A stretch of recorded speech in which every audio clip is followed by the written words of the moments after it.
हरे कृष्णा। आप सभी को मेरा नमस्कार एवं दंडवत प्रणाम। आज मैं आपके लिए एक जो हमारे भारतीय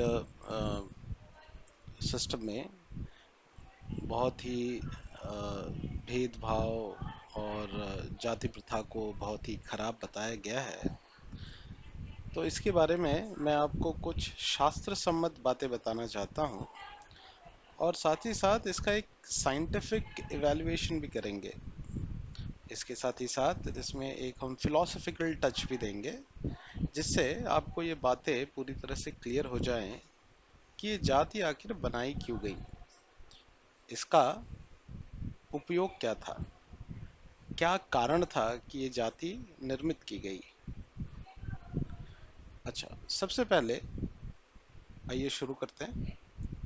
सबसे पहले मैं आपको बताना चाहूंगा कि देखिए, भगवान भगवत गीता में कहते हैं, चातुर्वर्ण्यम मया सृष्टिम गुण कर्म विभागशः। भगवान कहते हैं कि ये चातुर्वर्ण्यम, ये जो चार वर्ण हैं, मया सृष्टिम, ये मेरी सृष्टि है, मैंने इसको सृजित किया है, मैंने इसकी सृष्टि की है।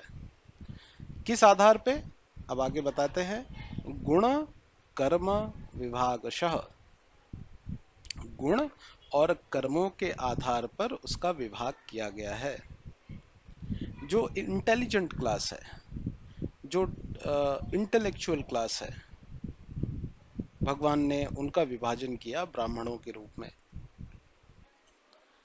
अब आता है क्षत्रिय, जो एडमिनिस्ट्रेटिव क्लास है, जो प्रशासन चलाता है, भगवान ने उनका विभाजन किया है क्षत्रिय वर्ण में। जो बिजनेस करता है, जो मर्केंटाइल है, जो मर्चेंट है, जो आदान प्रदान व्यापार करता है, जो कृषि करता है, उसको भगवान ने वैश्य जाति प्रदान की।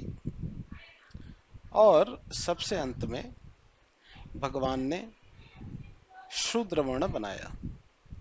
शूद्र किसको कहा? जो दूसरों की सेवा करते हैं, सेवा ही जिनका धर्म है, उनको उन्होंने शूद्र बताया। अब आप कहेंगे कि ये तो हमें भी पता है, इसमें बहुत बड़ी बात क्या है? मगर इसमें जो सबसे बड़ी बात आप सोच नहीं पाते हैं, वो ये है, क्या आप किसी भी समाज की कल्पना कर सकते हैं जिसमें इंटेलिजेंट और इंटेलेक्चुअल क्लास ना हो, जिसमें एडमिनिस्ट्रेटिव क्लास ना हो, जिसमें बिजनेस क्लास ना हो, और जिसमें सेवा करने वाले ना हो? ऐसी सोसाइटी की कल्पना की ही नहीं जा सकती। अगर सब कोई इंटेलिजेंट और इंटेलेक्चुअल बन जाए, तो फिर एडमिनिस्ट्रेटिव क्लास कौन चलाएगा? तो फिर व्यापार कौन करेगा? और तो फिर लोगों की सेवा कौन करेगा? अगर सब कोई क्षत्रिय बनना चाहे, तो फिर इंटेलिजेंट क्लास, इंटेलेक्चुअल क्लास कौन बनेगा? तो फिर मर्चेंट कौन बनेगा? और तो फिर शूद्र कौन बनेगा? कौन लोगों की सेवा करेगा? अगर सब कोई वैश्य बनना चाहे, तो फिर क्षत्रिय कौन बनेगा? तो फिर ब्राह्मण कौन बनेगा? और तो फिर शूद्र कौन बनेगा? और सब कोई अगर शूद्र बनना चाहे, तो फिर वैश्य, क्षत्रिय और ब्राह्मण, इन तीनों के कर्म कौन करेगा? इसके लिए अगर आप बड़े ध्यान से सोचें, तो भले ही आप जाति प्रथा को माने या ना माने, परंतु ये चार वर्णों के बिना किसी भी समाज की कल्पना नहीं की जा सकती है। इसके लिए आप इसको जाति कहें या कुछ भी कहें, आप इसको कोई भी अलग नाम दे सकते हैं, परंतु शास्त्रों में इसे वर्ण व्यवस्था कहा गया। ये जन्म के आधार पे नहीं होता, ये क्योंकि शास्त्र कहता है कि कलयुग में जन्मे हुए सारे लोग शूद्र हैं। संस्कार से, उनके कर्म से, उनके गुण से, उनके स्वभाव से, उनके वर्ण का चिंतन किया जाता है। ऐसा भी हो सकता है कि शूद्र कुल में जन्मा हुआ कोई व्यक्ति ब्राह्मणों का सा आचरण करे, तो हमें उसे ब्राह्मण ही समझना चाहिए, क्योंकि उसके अंदर गुण और कर्म ब्राह्मण के हैं। ऐसा भी हो सकता है कि कोई ब्राह्मण कुल में जन्मा हुआ शूद्र की तरह आचरण करे, उसके कर्म और स्वभाव शूद्र की तरह हो, तो हमें उन्हें शूद्र ही समझना चाहिए, क्योंकि कलयुग में जन्मे हुए सारे लोग शूद्र ही हैं।